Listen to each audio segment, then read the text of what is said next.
सहनाववतु सहनौ भुनक्तु सह वीर्यं करवावहै तेजस्विनावधीतमस्तु मा विद्विषावहै।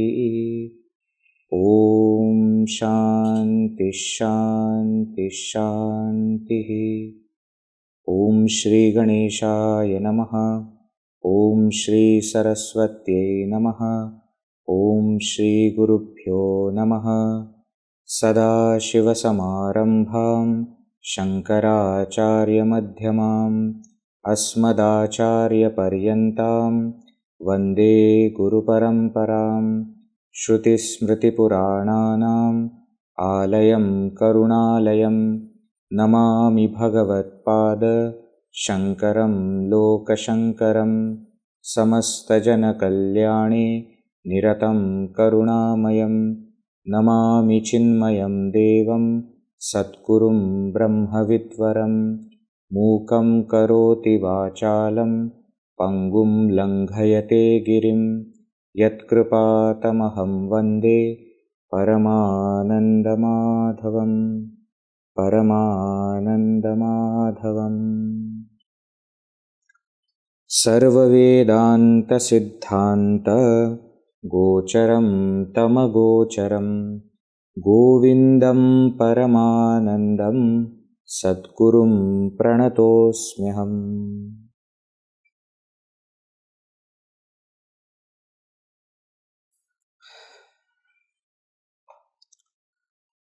Having answered 2 questions out of the 7, what were the 2 questions that were answered? How does the bandha go away? It's the first question that was answered. And what is anatma? What is the not self? Right?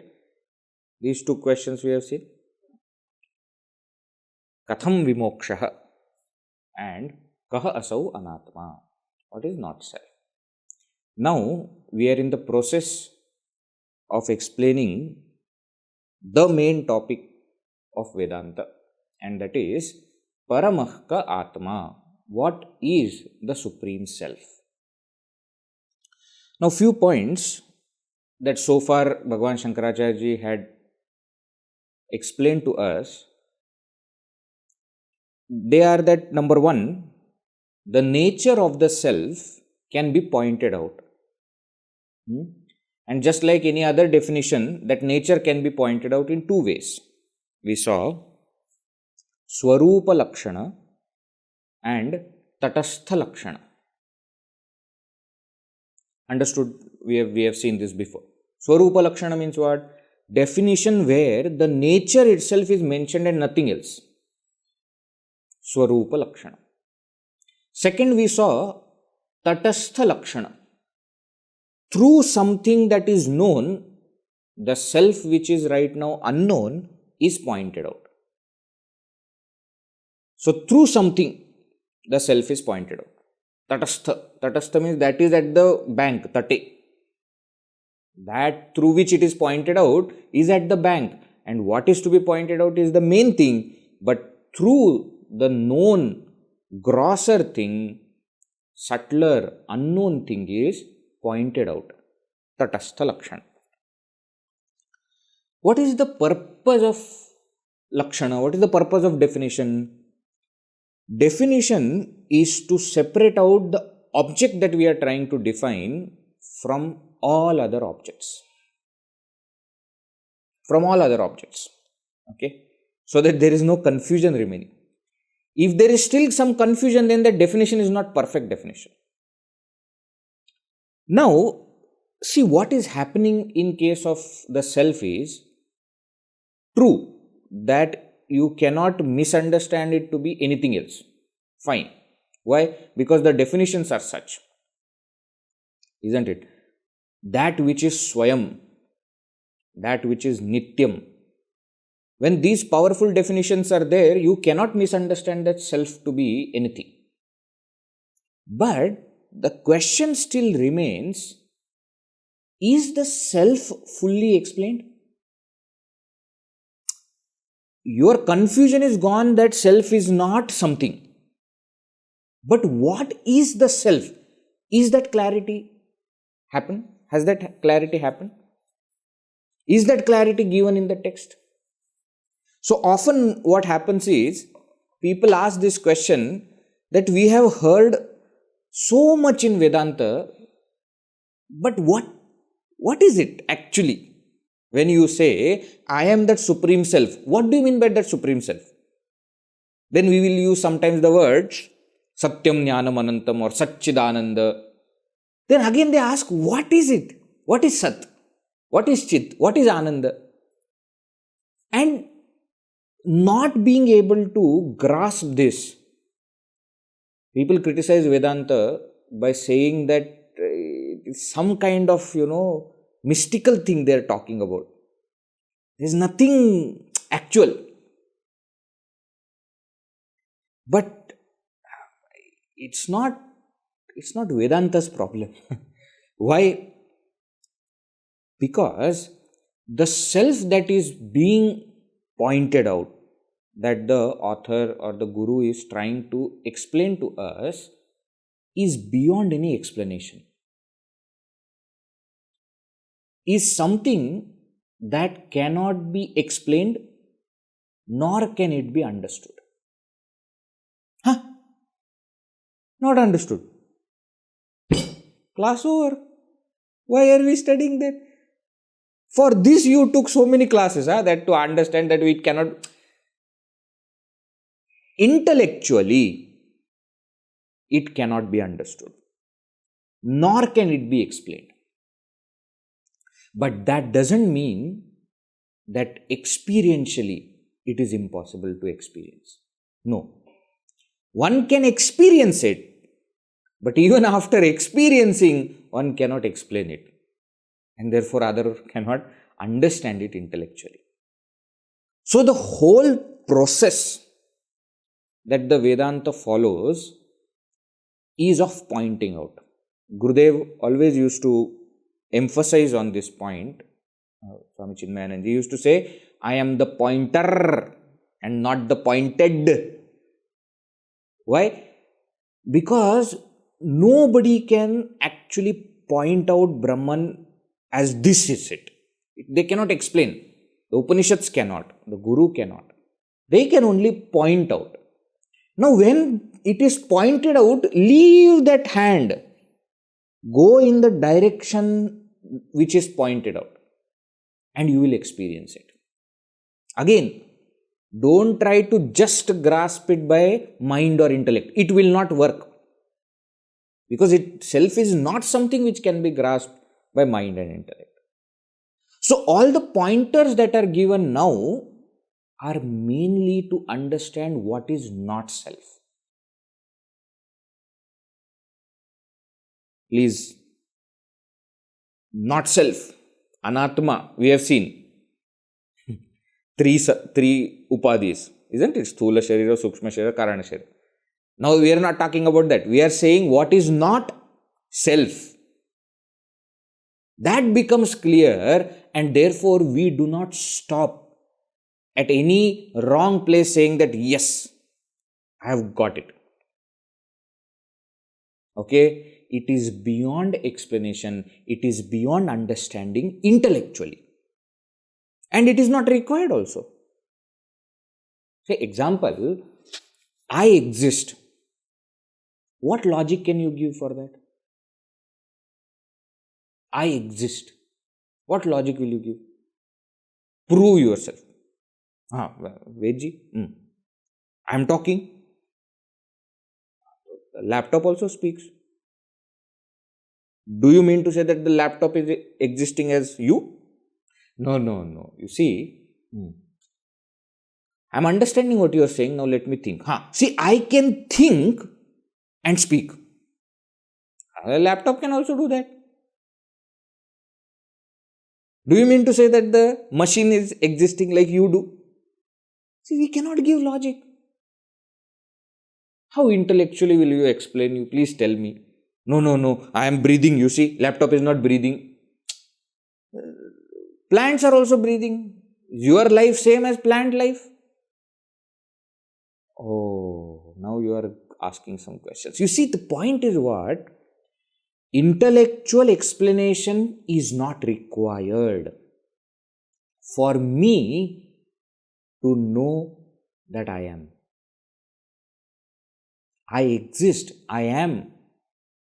For this knowledge, I don't need anything else. Nothing can and nothing is required. So, lot of time, what the Shrutis, what the Upanishads are trying to do is, they try to break any kind of image that we try to form of the self. Because image is formed based on mental and intellectual data. And any image that you are forming about yourself using your mind and intellect cannot be the correct image. Because the self is beyond mind and intellect. And therefore, in many places, third kind of lakshana is used. Somebody will be wondering, what is Vej is talking today? Started only like that. I'm coming to the third type of lakshana. The third kind of lakshana is called as atadvyavritti lakshana. Swarupa lakshana, tatastha lakshana, atadvyavritti lakshana. Vyavritti means to remove. Atat, what is not that. Removing what is not that. But that is what we are doing through every definition. Yes. But here the definition only is of such type where nothing is said as Swarupa nor something is pointed out through something. The entire definition consists of negation. That it is not this, not this, not this. That's the definition. So finally what remains, that is what it is.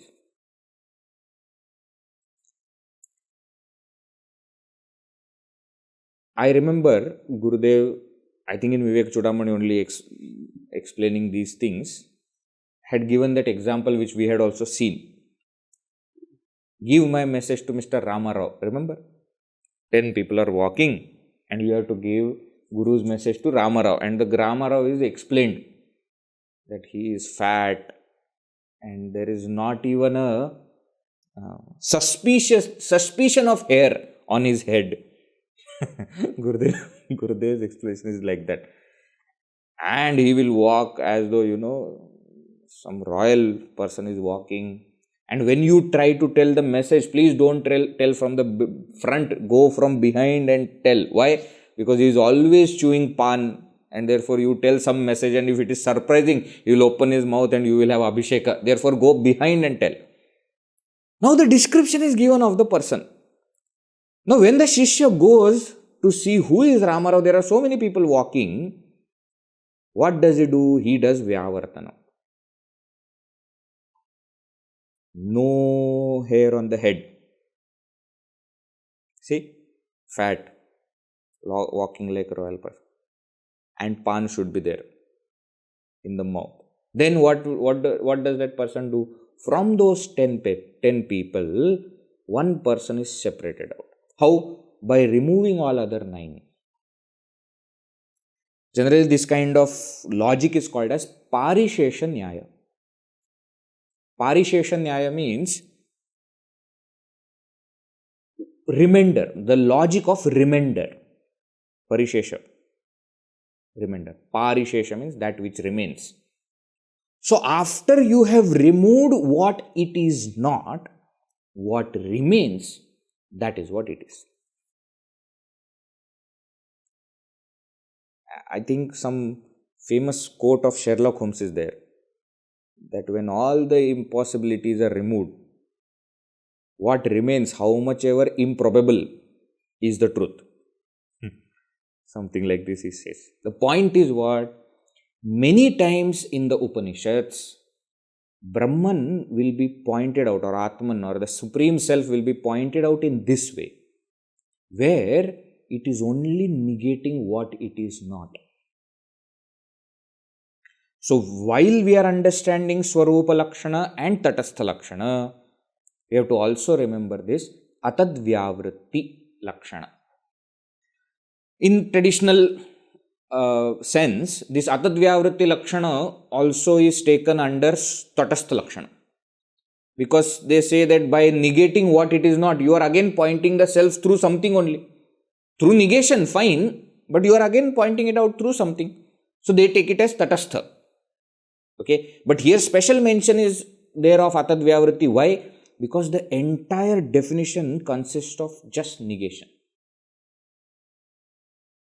We had seen definition of Atma from Tattvabodha. If we see Atma kaha sthula sukshma karana sharirad vyatiriktah panchakoshati tassan avasthatraya sakshi satchidananda swarupassan yastisthati sa atma. So there what Shankaracharya does is, he brings all these three kinds of definitions. What is this self that we are talking about? Number one, that which is not the gross, subtle and causal body. Vyatiriktaha, different from them. Is different from the gross body, subtle body and causal body. Now here, are we telling what is the self? No. We are just saying that he is not the gross body, not the subtle body, not the causal body. This is called as Atadvyavritti Lakshana. Panchakosha Atitassan. Panchakosha Atitassan means what? That which is beyond the five koshas. Now, beyond the five koshas can be taken as Atadvyavritti also, or can be taken as Tatastha also. Why Atadvyavritti? Because it is not the five koshas. Annamaya, Pranamaya, Manomaya, Vijnanamaya, Anandamaya. It is none of these. But it is something beyond them. Avasthatraya Sakshi, the witness of the three states. The three states of experience that we have seen, Jagrat, Swapna, Sushupti, that self is uninvolved witness.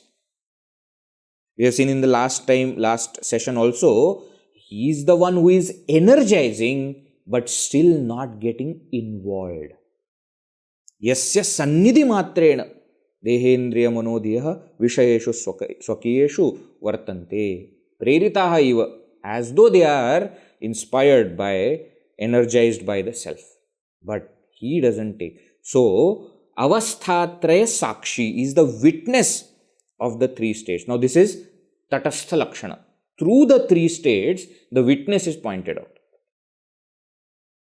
And then comes Swarupa Lakshana.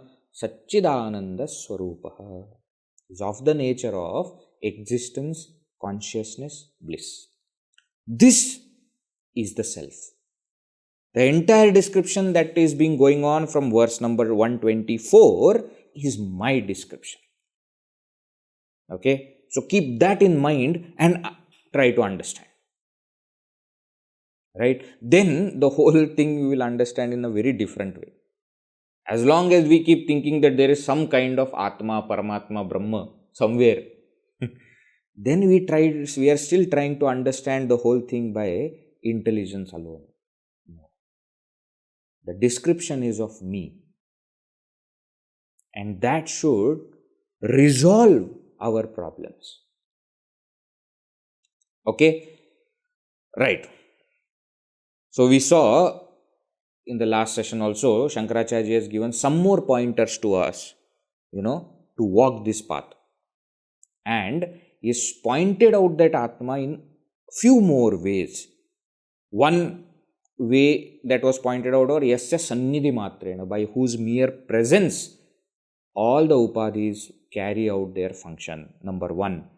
Second thing which was pointed out in verse number 130 was that it is of the nature of consciousness. And therefore, it knows everything. All the upadhis, their functions, their qualities, everything it knows. But this is not a thought-based knowledge. This is a kind of illumination. Remember Natakadipa Prakarana? We have seen the example of that theatre lamp. The lamp in the theatre which illumines the stage, the artists, their makeup, their characters, and even their absence.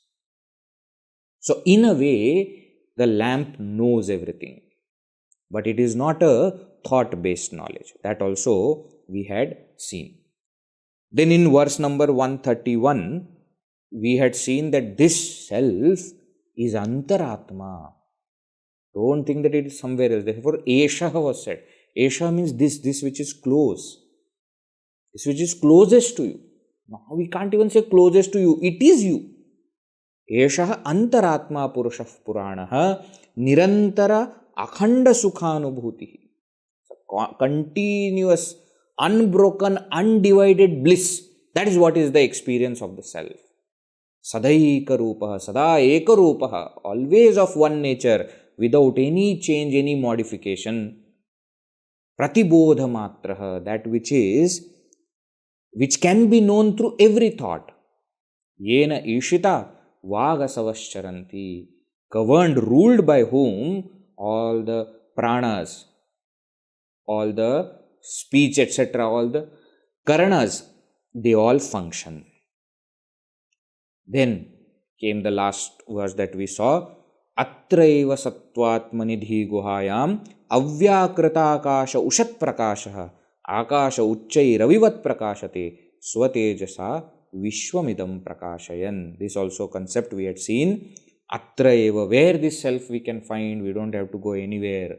Sattvatmani, in the sattvic mind.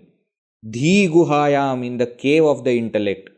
Avyakrita akasha, in the unmanifest space of the heart. Ushat prakashah, of that captivating splendor.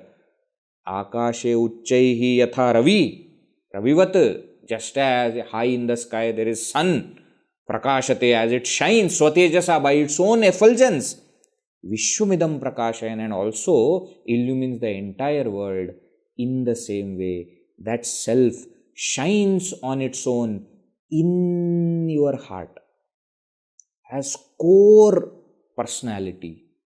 In your heart, again, not the physical blood pumping heart we are talking about, the spiritual center.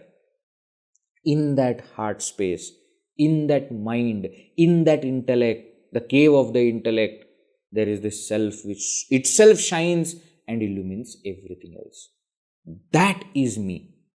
Not the body, not the pranas, not the mind, not the intellect, not even ajnana, but that captivating, effulgent consciousness which never changes, which never ceases to exist. That is me. Okay? Now let us go further. Verse number 133. Please repeat. jñātā mano'haṃkṛtivikriyāṇāṃ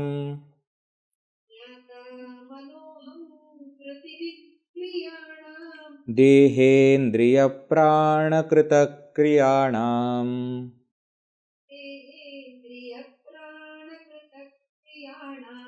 ayo'gnivattānanuvartamāno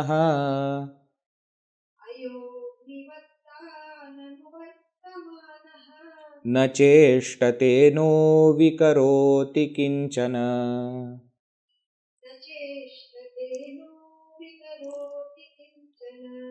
jñātā mano'haṃkṛtivikriyāṇāṃ dehendriyaprāṇakṛtakriyāṇām ayo'gnivattānanuvartamāno na ceṣṭate no vikaroti kiṃcana. Who is this self? Jñātā is the knower. Knower? Knower of what? Manaha mano'haṃkṛtivikriyāṇāṃ, of the vikriya means modifications of mana. Mana means mind, and ahaṃkṛti, ego. See, he should have said mano buddhi. Why? What is this combination of manas and ahaṃkāra? Earlier we had seen that the mind or the inner equipment is twofold. Idam vritti and aham vritti. Remember? Idam vritti, this thought of the objects. Aham vritti, I thought. So by manas, he is referring to all kinds of modifications of idam vritti. And by ahaṃkāra, he is taking all modifications of aham vritti. Modifications of aham vritti means what? Sometimes I am the listener, sometimes I am the speaker, sometimes I am knower, doer, enjoyer, isn't it? So this ahaṃkāra also is modifying.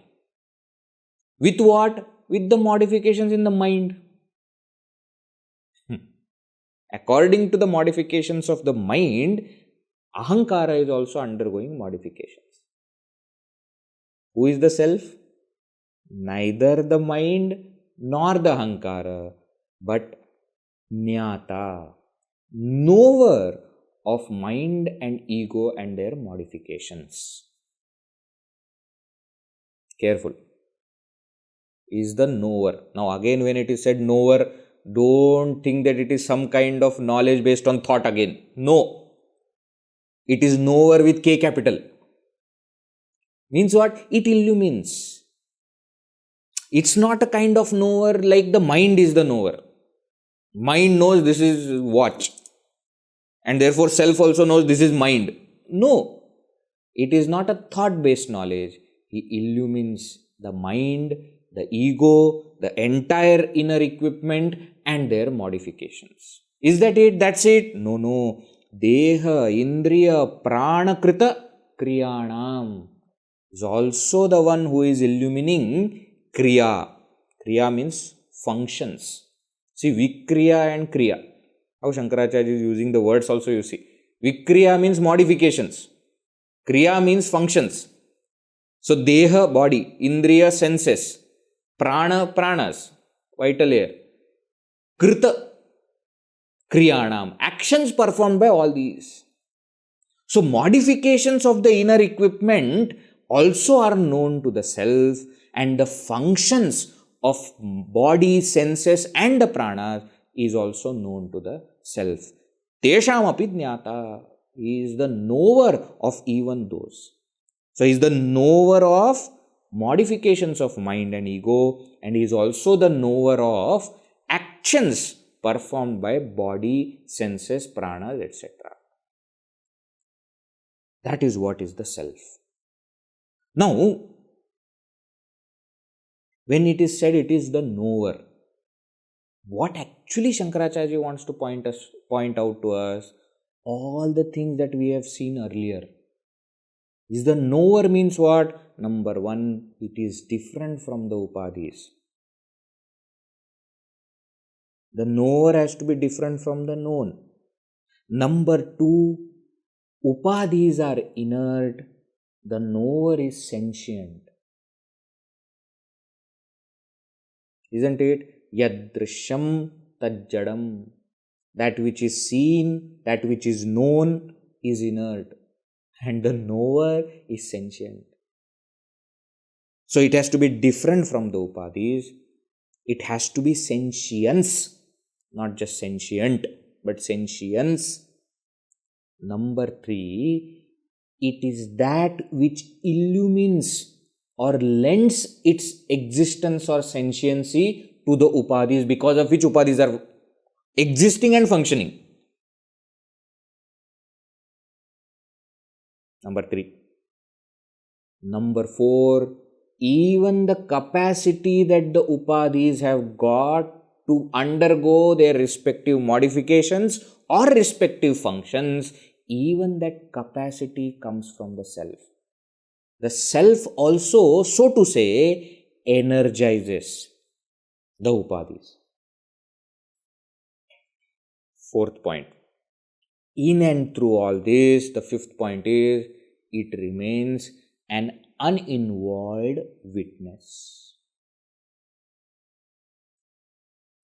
When it is said that the self is jñātā, all these points need to be understood. It is different from the upadhis. It is a sentience that sees or knows the inert upadhis. Isn't it? Very important factor. It lends its sentiency for upadhis to exist and function. It also gives capacity to each upadhi to carry out their modification or function. And number 5, in and through all these things, it still remains an uninvolved witness. That is me. That is me. jñātā mano'haṃkṛtivikriyāṇāṃ dehendriyaprāṇakṛtakriyāṇām. But how does I appear? Shankaracharya says, ayo'gnivattānanuvartamāno. Beautiful example. Ayo'gnivat. Ayo'gnivat means like. Like what? Ayah agni. Ayah means iron. Ayas. Shabda. Ayah means iron. Agni means fire. Earlier also we had seen this example like the fireball. Iron ball which is having fire with it.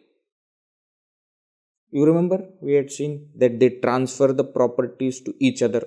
Anyonya adhyasa. The red hot iron ball when we say, the iron ball which has got weight, which has got what we say particular shape, comes in contact with the fire which has got heat and color. The iron ball is cool, doesn't have red color. The fire doesn't have weight, fire doesn't have form. You must have seen fire, it keeps changing its form. But when these two come in contact, the red hot iron ball which is now you see is having its own properties and has taken some properties of the fire. At the same time has given some properties to the fire. So the mutual giving, taking of properties has happened. Mutual superimposition has happened. Now here, ayo'gnivat, what is ayas, what is agni here? Ayas is that inert, and therefore the body, the senses, the prana, the mind, the intellect, the ego is like that iron ball. And agni is sentient thing, is that consciousness. As though both have become one. ayo'gnivattānanuvartamāno. Becoming one with these upadhis, I anuvartamāna. I go behind them. I go behind them means when the mind through the senses goes out into the world of objects, I also, so to say, go out in the world of objects. It appears like that. There is one that is my true nature, which is that of that pure consciousness. But another jiva, as jiva, I appear to be doing all these things. See, even right now you are listening to the class. Who are you? Are you the Atma or are you jiva? Wait, let me think. I am Atma, but right now, as jiva, I am perceiving, I am listening, I am seeing, I am thinking. The self cannot perceive, remember. The self cannot think, self cannot hear, self cannot see.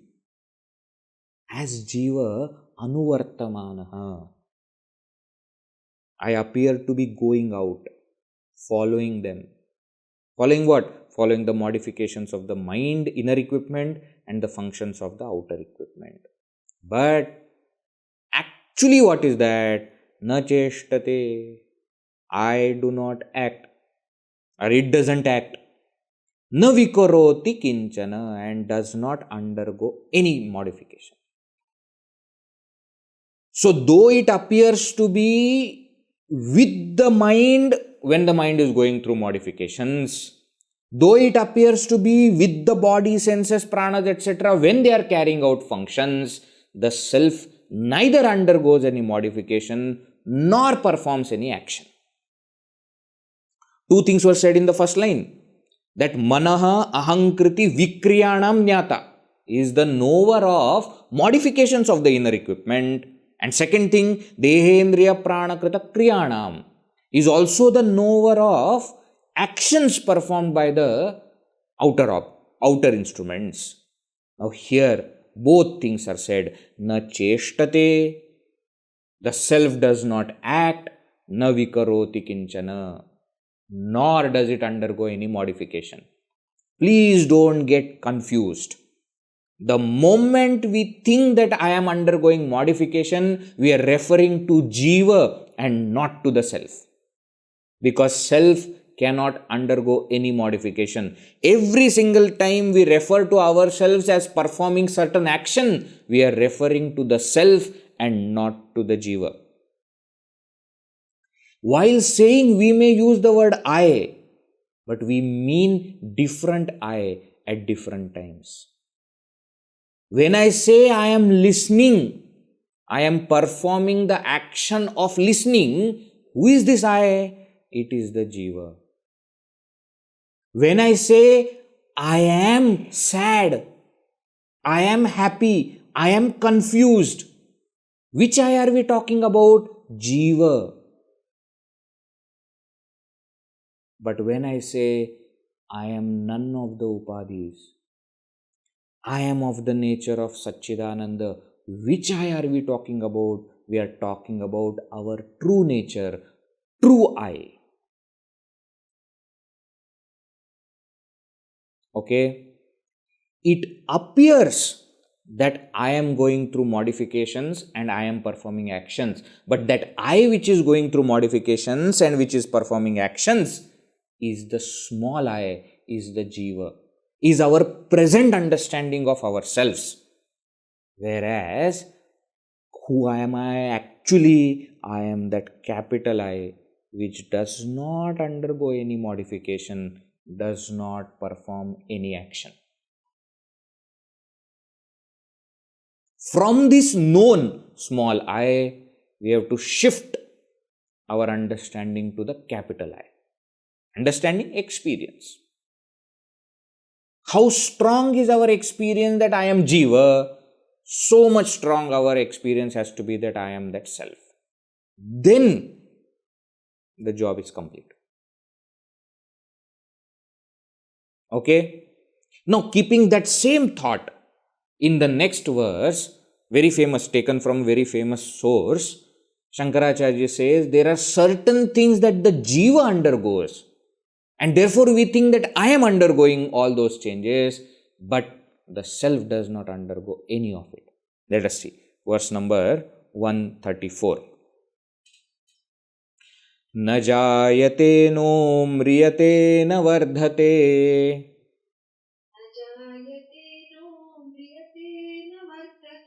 Na kṣīyate no vikaroti nityaḥ.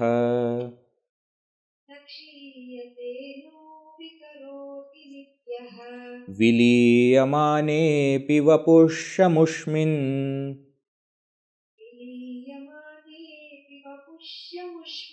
Na līyate kumbha ivāmbaraṃ svayam.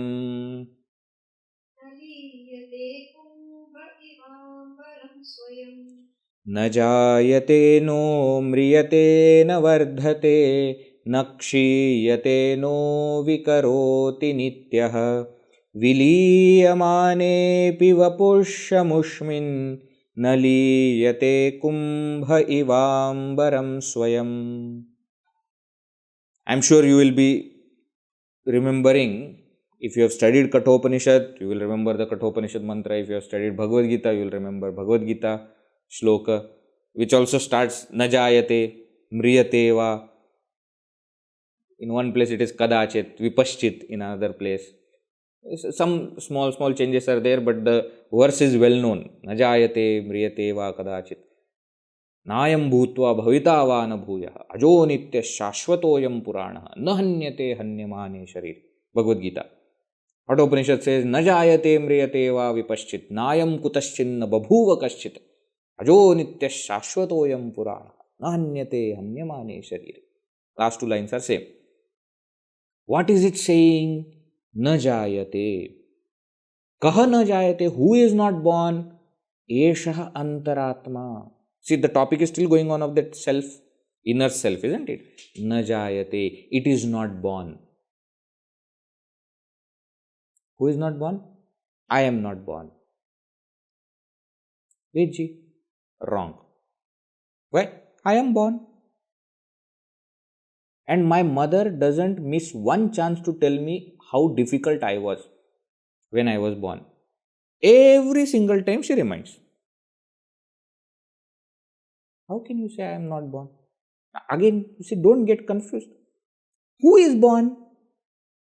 The body came out from mother's body. The jiva thought that now I am born. When it is said na jāyate, what are we referring to? We are referring to our true nature. That big I, the self, is never born.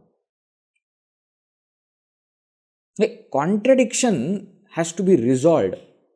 Why? How the contradiction is to be resolved? By understanding the correct standpoint. When it is said that I am born, I am referring to jiva, who thinks when the body is born, it is born.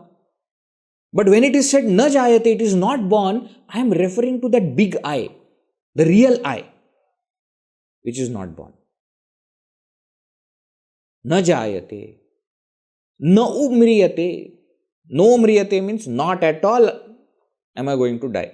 Mriyate means it does not die. Na mriyate, it shall never die. Who? The self. Now, interestingly, you see, actually the jiva is also not born and jiva also doesn't die.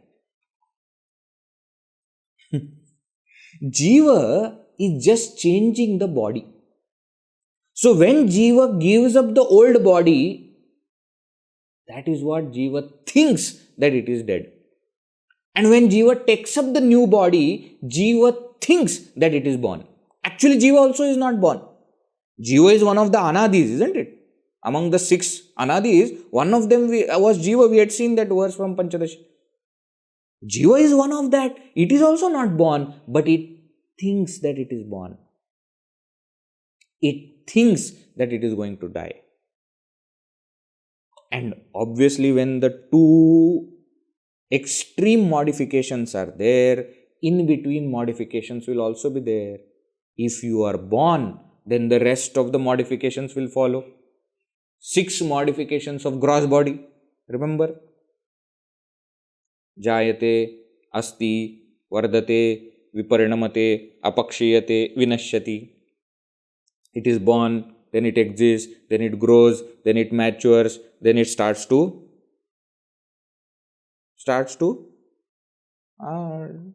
what we say, viparinamate.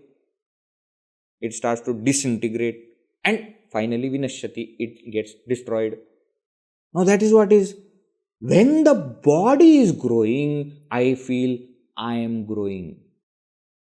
Now here, the scripture says, na vardhate, it does not grow. But I grew. You see my photo here, this small baby, cute little thing. And you see now what has happened to this small baby. The growth. The body has grown.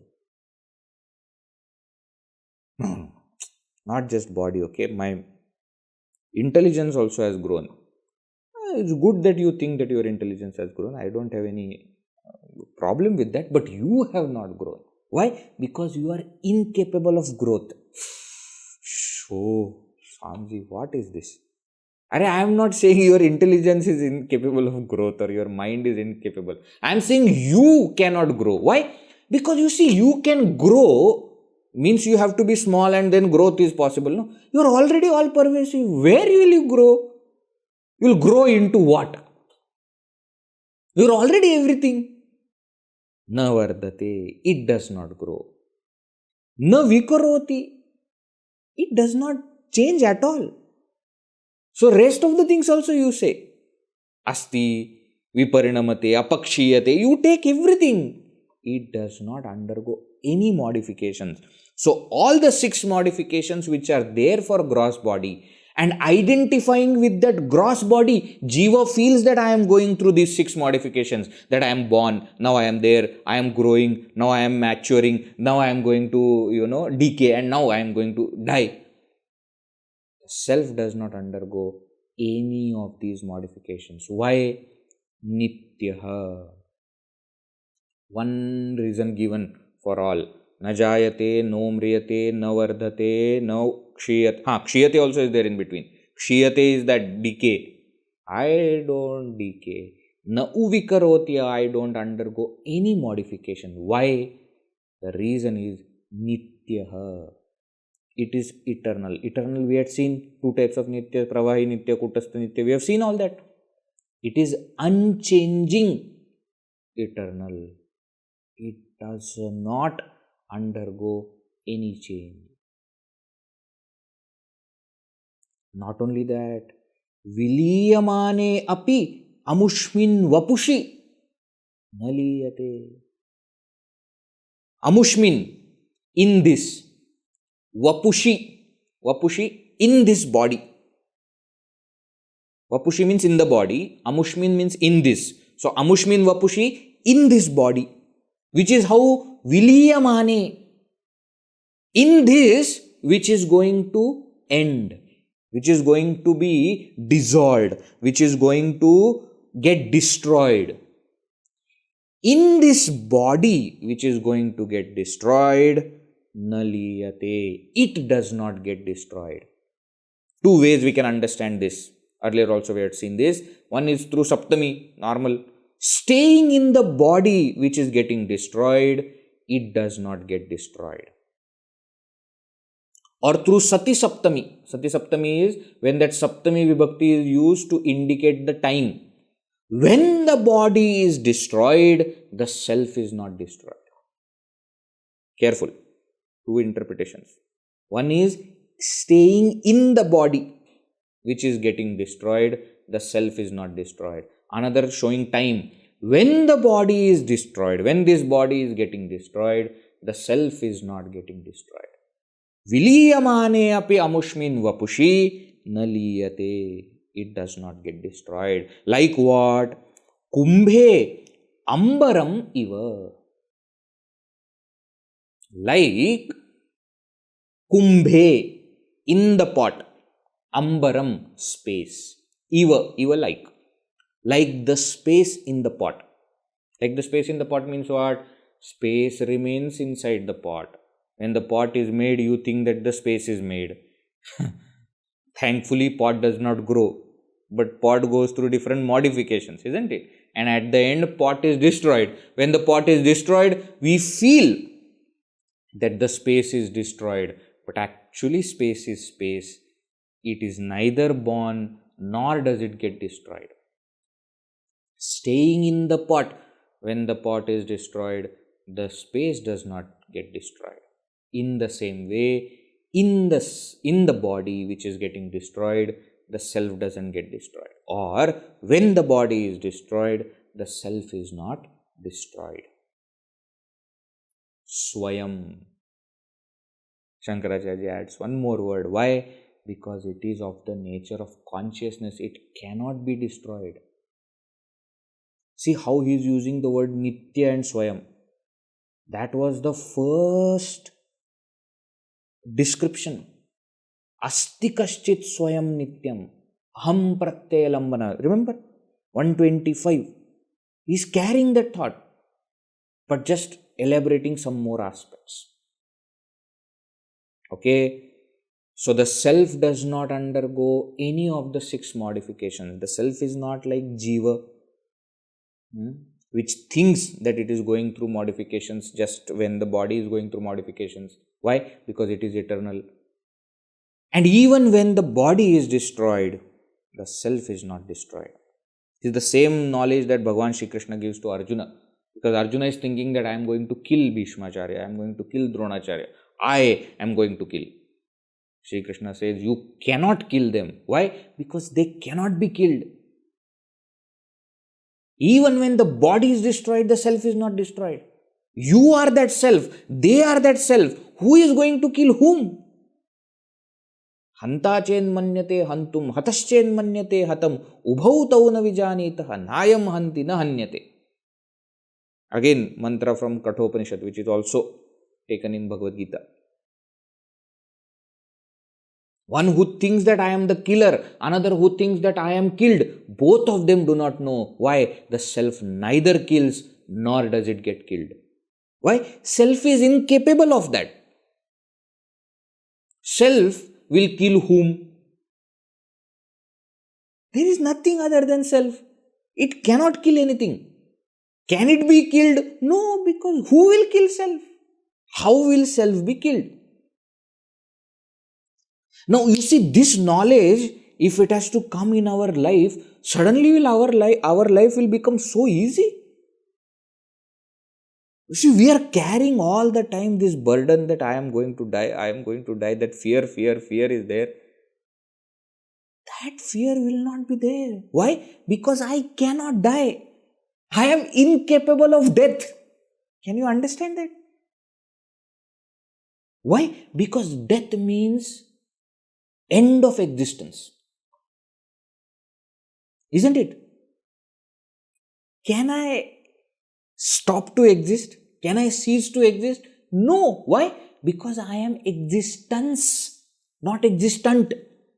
If I am existent at some point of time, I will become non-existent. But I am existence. How can I stop existing?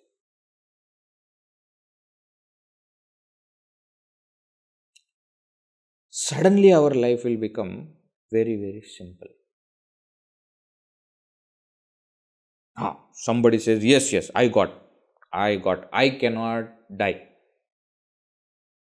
I cannot cease to exist. So I will destroy everything. You will destroy whom? What foolish thing you are talking? You are just being given knowledge of Brahman and you are getting confused with Dharma. That doesn't mean you will become reckless, but actually you will become sensitive. Why? Because I am the self in all. And I cannot die. Now here if you see, na jāyate, na mriyate, na vardhate, na kṣīyate. Na is said. This is called as atadvyavritti. That's why I introduced that atadvyavritti lakshana. This is to say that I don't have 6 modifications. Means what? I am not the cross body which has 6 modifications. The body will go through all these. I am not the body. Veji, what to tell Veji nowadays? Very difficult. Old age is like, eating me. It is eating whom? Body. Let it eat. See, our Mahatmas were so great. Santa and saint literature, if we see, they say that death is utsava. Death is the festival. I'm not sure about other places, but in Maharashtra, in many of the villages, that antayatra, the last rites and the last that procession when the body is taken to the cremation ground is with the band. The band etc. which you call for marriage, actually bigger band is called for death ceremony. Why? Because they say that is a moment of rejoice. Why? Because the saints used to say that the body is dying. आम्ही आनंदे नाचू गाऊ. There is one very beautiful bhajan. काळ देहासी आला खाऊ, आम्ही आनंदे नाचू गाऊ. When the time comes to eat the body, let it come and eat the body. What are we doing? We are enjoying. Why? Because I don't have death. So when it comes, see, it is exactly like when we and somebody also with us, we are going, and the police comes and blows his whistle. So immediately both look at police, and police does not catch us but catches our neighbor. How we become happy? Exactly like that. The time has come to eat away, but it is only eating body. It cannot even touch me. Imagine how much happy I will be. So let the time come, let the death come, let it eat away my body. It does not matter. Why? I am rejoicing in the self. What makes Mahatmas fearless? This knowledge makes them fearless. When I understand that I am the self, I will be afraid of what? Of whom? It's me. Nothing I will be afraid of. Right? That is who I am. Staying in the body which is perishable, I remain imperishable. Even when the body is perishing, I still remain imperishable. That svayam, nityam, that is me. Right? Next verse, let us see. Verse number 135. prakṛtivikṛtibhinnaḥ śuddhabodhasvabhāvaḥ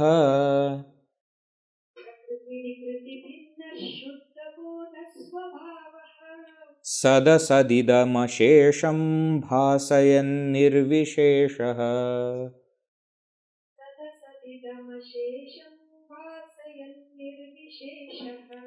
vilasati paramātmā jāgradādiṣvavasthāsu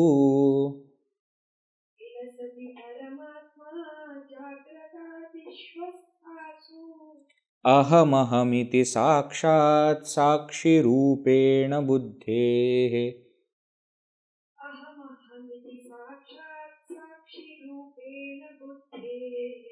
prakṛtivikṛtibhinnaḥ śuddhabodhasvabhāvaḥ sadasadidamaśeṣaṃ bhāsayannirviśeṣaḥ vilasati paramātmā jāgradādiṣvavasthāsu ahamāhamiti sākṣātsākṣirūpeṇa buddhehe. Shankaracharya continues, he says, prakṛtivikṛtibhinnaḥ. Again, atadvyavritti lakshana. Bhinna means different. Different from prakriti and vikriti. Prakriti means creator, maya, karana sharira. Vikriti means modification, the effect of that karana sharira, the sukshma sharira and stula sharira, or sukshma prapancha, entire subtle world, and stula prapancha, the entire gross world. Prakriti vikriti bhinnaḥ. The self is different from the karana and also different from subtle and gross, sukshma and sthula. That is what is the self. Śuddhabodhasvabhāvaḥ. It is of the nature of pure knowledge. Pure knowledge means what? Which is there a concept of impure knowledge also? Śuddhabodha means what? Pure means what? When that alone is there, nothing else is added, that is called as pure. So pure knowledge means what? The non-dual consciousness. Knowledge means capital K here, consciousness we are talking about, but it is Shuddha. It is Shuddha means it alone is, there is nothing else other than it. Advaya. Advaya jnana swarupa. Śuddhabodhasvabhāvaḥ. Sat, asat, idam, asheṣam. Idam, this. Sat, asat, gross and subtle. Asheṣam, bhāsayan. It alone manifests as though. It manifests as the entire gross and subtle. nirvisheshaḥ, but still remains without any attributes. So every gross and subtle object that we experience is nothing but a manifestation of the same self. Those gross and subtle objects may have vishesha, speciality, but the self which is manifesting through all that is nirvishesha, without any specific attribute. When in our dream, we imagine that there is a tree and there is a road and there is a river and I am walking, every single thing that you see in the dream is you, which is appearing as the tree, as the road, as the river, as the you. The tree, river, road, all of them may have specific qualities, attributes. You don't have any specific quality.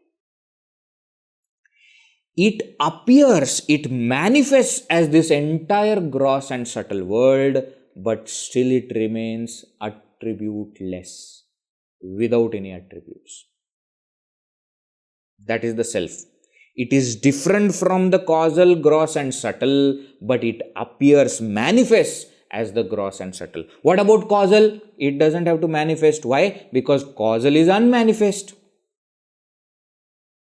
Isn't it? So it is also appearing as causal and then manifesting as the gross and subtle. Vilasati paramātmā. Paramātmā vilasati. The Supreme Self is playing, is enjoying, is shining. Vilasati can be taken in both ways. Vilasa, one meaning of vilasa is sport, playing. Another meaning of vilasa means to shine. Vilasati paramātmā, where jāgradādiṣvavasthāsu, in all the three states, the Supreme Self is playing. Remember, He is the witness. I am the witness of the three states, isn't it?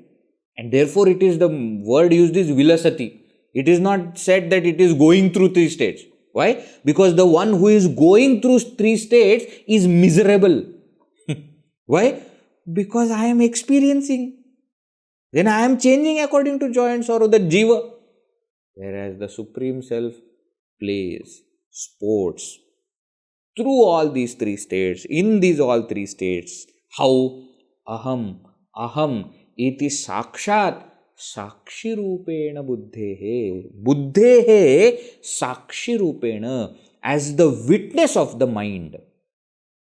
As aham iti sākṣāt, as that I. Keeping that I, it plays, it sports, it shines.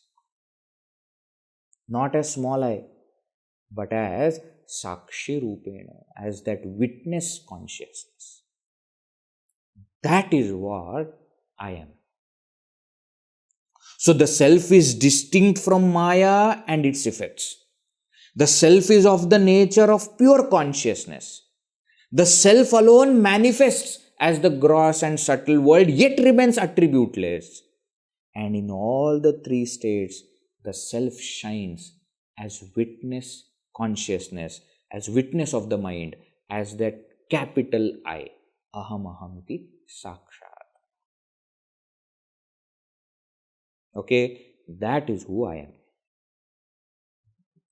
Not the gross, subtle or causal body. Not the one who is going through the three states. But I am distinct from the three bodies and witness of the three states. That is who I am. Now, in this series of verses, we come to the conclusion. We come to the last verse. And here Shankaracharya says, "Oh my dear student, now that you have listened to who you are, Shankaracharya as the Guru is blessing us. May you realize this real nature that you are, not you have. You are of this nature. May you realize it." Let us read verse number 136. Niyamita manasamum tvam swamatmanam atmani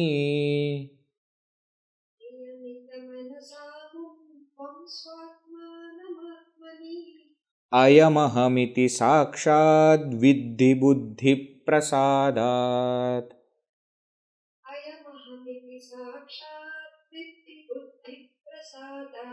Jani marana taranga para samsara sindhum.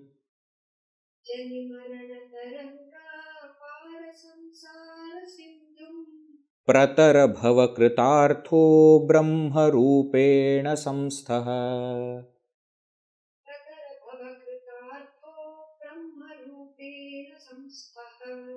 Niyamita manasamum tvam swamatmanam ayamahamiti sākṣāt viddhi buddhi prasādat.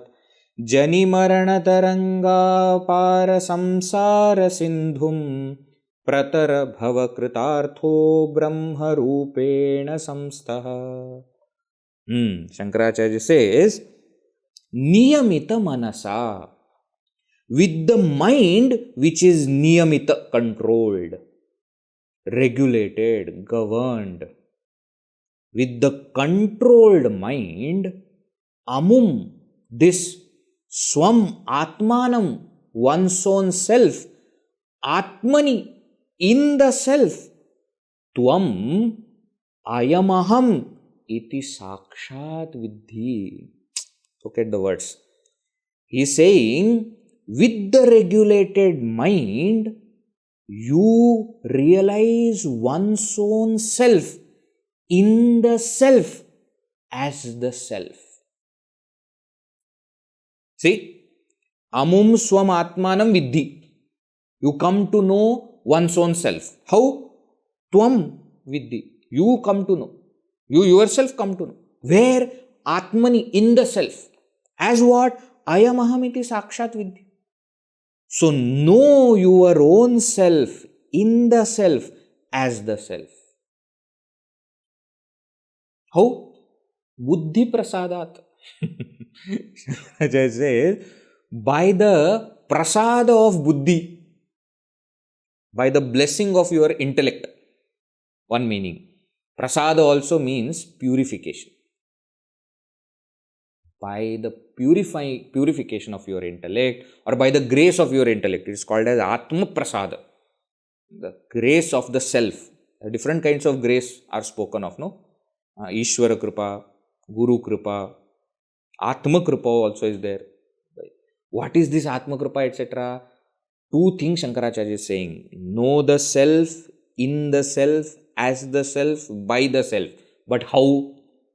Through purified mind and focused, controlled mind. See, niyamita manasa buddhi prasada. Through chitta shuddhi and chitta ekagrata. See, we are going to come back to the main point only. Don't think that we are going to realize without purifying our mind. That is impossible. It's not going to happen without that. How much ever we may postpone that thing, saying that no, now I am studying Vivekachoodamani. That is okay. Finally, it will come down to the same thing. You have to purify your mind, focus your mind, then with that alone you will be able to realize. Viddhi, you come to know. And then what? Jani marana taranga apara samsara sindhum pratara. Pratara is a verb here. Pratara means crossover. Crossover what? Sindhum. Sindhum ocean. Which ocean are we talking about? Samsara Sindhum. Samsara Sindhum, the ocean of transmigration. Ocean of transmigration, the realm of transmigration. How is this Samsara Sindhu? Apara. See, the Taranga Apara is there, no? Can be separated out in two ways. Apara means which is very shoreless. Apara, the one that doesn't have para. Or you can say apara, which is very far. The shore is very far. But you cross over that. And is it easy to cross over? No. Why? Taranga. Because there are waves in that ocean. What are those waves? Jani Marana, birth and death. So this ocean of samsara, which is very difficult, shoreless, and which has got these waves of birth and death, pratara, you cross over. Know the self in the self as the self through chitta shuddhi and chitta ekagrata, and cross over this shoreless ocean of samsara which has got waves of birth and death. How should I do that? Kritartha. One more thing he says. One more. What? Kritartha bhava. Become kritartha. Krita artha. Become kritartha means become content. Means whatever was to be done, it is done. That is called as kritartha. Kritakritya. That is another word for kritartha. Whatever was supposed to be done is done. Means what? The purpose of human life is attained. What is that? Brahma rupena samstha. Be established as Brahman. So in a way, Shankaracharya is showing us the path. That now that you have understood what is your true nature, come to realize that true nature, cross over the samsara, become content, be established in Brahman. In a way, he is showing the path. In a way, he is blessing us. Oh, my dear student, you have come up to this verse in Vivekachoodamani. Pavam Shankaracharya is feeling, may this idiot fool be liberated. Guru is not saying idiot fool, but we know what we are. Yes, he is saying, come to know the self, realize the self, be established in the self, cross over the samsara. Second way to understand. Third way to understand. Shankaracharya is saying, now that I have told you all these things, you better do this. Give up all the other priorities and keep this as your first priority. Anything that you do in life, this should be the first priority. Everything for this. You may continue to work for your family. You may continue to work for your society, community, nation, for anything. Everything should be for chitta shuddhi, chitta ekagrata, and for gaining this knowledge. That's it. Full stop. No concept of half-half. For some time spirituality, for some time. No. Everything has to become spiritual. Every single action of ours, whether I am talking, whether I am listening, whether I am walking, whether I am sitting, whether I am sleeping, whether I am eating, whether I am taking bath, everything is for chitta shuddhi or chitta ekagrata or gaining knowledge. Full stop. Through any path, you decide. Through the path of karma you want to go, you go. To the path of bhakti, devotion you want to go, you go. Through the path of knowledge you want to go, you go. Come to this realization. When we listen to this samsara, which is apara, etc., there is one very beautiful interpretation that I have read, which is of course given by Shankaracharya himself. He has written Pandurangashtakam. He has written 8 verses on Bhagavan Panduranga Vitthala. And you must have seen Vitthala's murti, no? Vitthala is keeping his hand on his vest. So Shankaracharya is saying, do you know why Vitthala is keeping the hand on his vest? Because of the story goes that he is waiting for his bhakta to come.